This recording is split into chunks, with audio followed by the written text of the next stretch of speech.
গোপন খবরের ভিত্তিতে বিপুল পরিমাণে নেশা সামগ্রী উদ্ধার করে কলমচোরা থানার পুলিশ মঙ্গলবার বিকেলে কলমচোরা থানার অন্তর্গত রহিমপুর পঞ্চায়েত এলাকায় ৪ নং ওয়ার্ডের বাসিন্দা জনৈক গোলাম মুস্তাফার বাড়িতে অভিযান চালিয়ে ৫৭৯ বোতল স্কপ উদ্ধার করে পুলিশ, যার বাজার মূল্য আনুমানিক ২.৫ লক্ষাধিক টাকা হবে বলে জানা গেছে।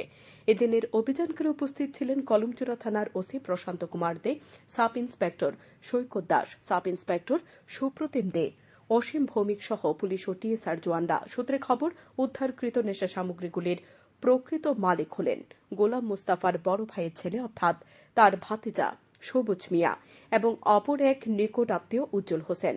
তারা দীর্ঘদিন যাবৎ এমন নেশা বাণিজ্যের সাথে যুক্ত রয়েছেন বলে খবর। ফলে অন্যান্য দিনের মতো নিজেদের সেই নেশা সামগ্রীগুলি বাংলাদেশে পাচারের উদ্দেশ্যে আনলে তার কাকা অর্থাৎ গোলাম মুস্তাফাকে না জানিয়ে তার বাড়ির অব্যবহৃত ঘরে রেখে দেয়। ফলে কোনো এক মাধ্যমে পুলিশ খবর পেয়ে অবৈধ নেশা সামগ্রী সহ বাড়ির মালিক গোলাম মুস্তাফাকে কলমচোরা থানায় তুলে নিয়ে আসে, যদিও সেক্ষেত্রে প্রকৃত আসামিরা গা ঢাকা দেয়। উল্লেখ্য, কাকা গোলাম মুস্তাফা রহিমপুর পঞ্চায়েত এলাকার রেশন ডিলার। তিনি সে এলাকায় সরকারিভাবে রেশন পরিচালনা করে থাকেন, কিন্তু নিজের ভাতিজার এমন অপকর্মে তাকে খেসারত দিতে হবে তা তিনি বুঝে উঠতে পারেনি। এদিকে পুলিশ বাড়ি থেকে উদ্ধার হওয়া বাড়ির মালিক গোলাম মুস্তাফা, পিতা আনু মিয়া এবং সবুজ মিয়া, পিতা হারুন মিয়ার বিরুদ্ধে এনডিপিএস আইনে মামলা নেওয়া হয়েছে। তবে এই ঘটনায় আরও একাধিক নাম জড়িত রয়েছে বলে ধারণা করা হচ্ছে।